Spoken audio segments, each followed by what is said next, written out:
What's up, everybody? Ben Rasa and Eytan Shander here for oddshopper.com, and we are back with more, I would say, same game parlays, but today we're just doing a straight parlay. It's New Year's Eve weekend, sports on sports. Eytan, for college football lovers like me, Yes. best time of the year. We have absolutely a fantastic slate of games on New Year's Day, and that rolls us into what is going to be a fantastic week of NFL football. A lot of playoff spots on the line. First thoughts, I always like to ask you before we unveil our best bets. You got to like this situation and schedule from a betting standpoint.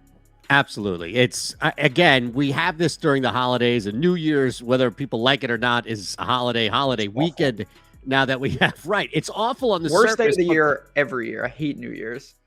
Just stay home and bet. That's it. You don't have to worry about amateur hour out at the bars. You don't have to worry about any of the crap that you deal with as far as holiday shopping. Anything. Just stay home. You mentioned it. You've got college games upon college games, a huge weekend in the NFL with gigantic playoff implications. You don't have to leave your couch. You could be as antisocial as you like, Ben.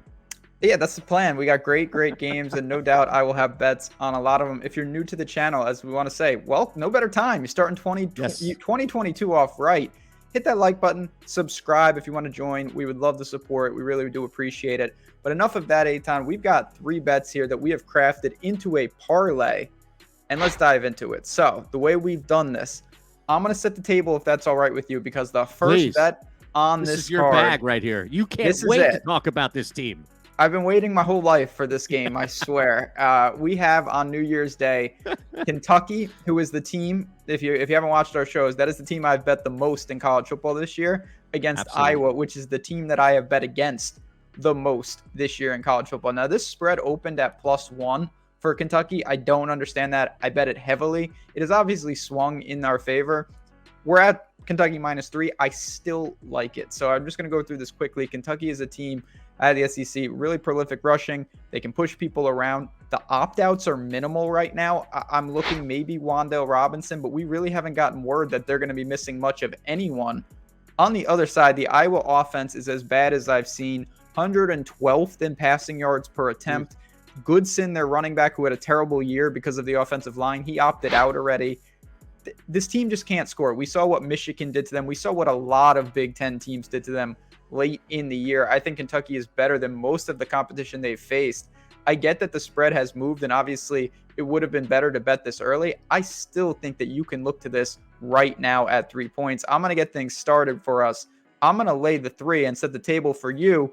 Now it's Sunday. We need a couple more from the NFL. What do you have for us? All right, I'm not only going to tell you, Ben, I'm going to show you here as we're sharing this screen why I love the over 51. It's a perfect matchup here for offenses that throw the football against defenses that can't really stop the football. So just look at it. We're talking about the second-ranked passing offense in the NFL versus the 29th ranked passing defense.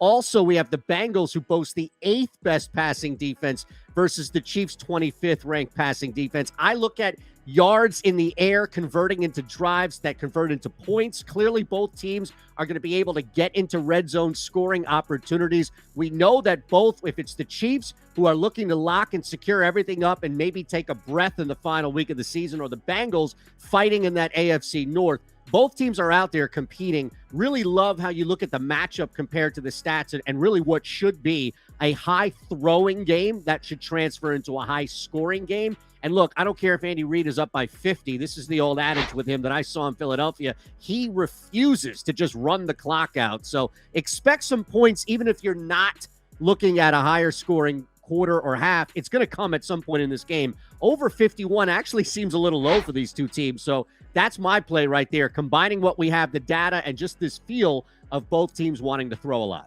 Yeah, I have no problem with that, pending we get, and I haven't seen anything to indicate otherwise, that the weather is okay in Cincinnati, and it should be.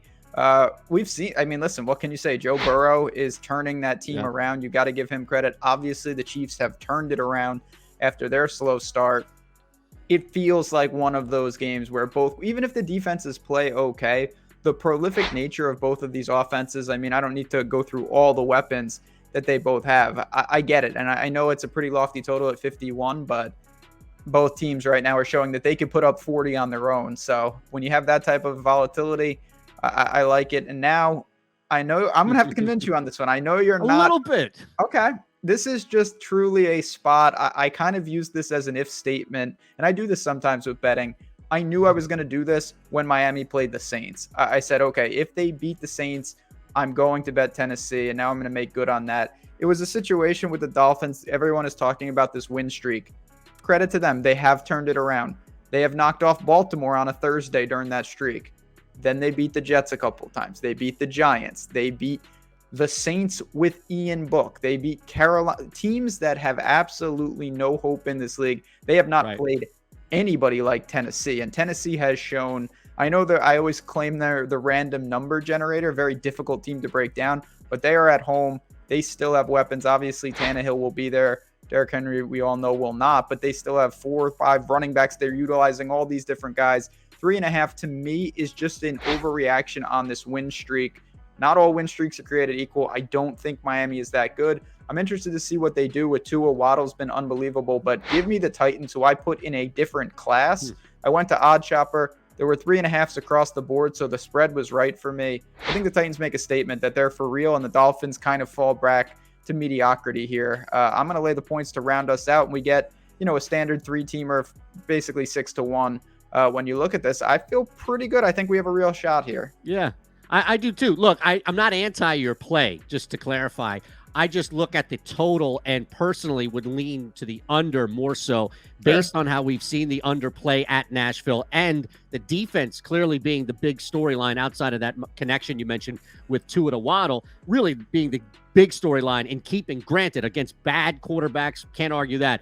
But look, the play here makes sense from what you laid out, which is realistically, if you just take away the fact that Miami has won all these games and you start to look at who they've beaten, you can make a valid argument that this is a 4.5 to maybe even 5-point line. So I understand that you're sneaking in right here under a true line. No argument with that. I was just a little surprised that you had so much confidence in Tennessee because I feel like they're the rich man's version of Miami.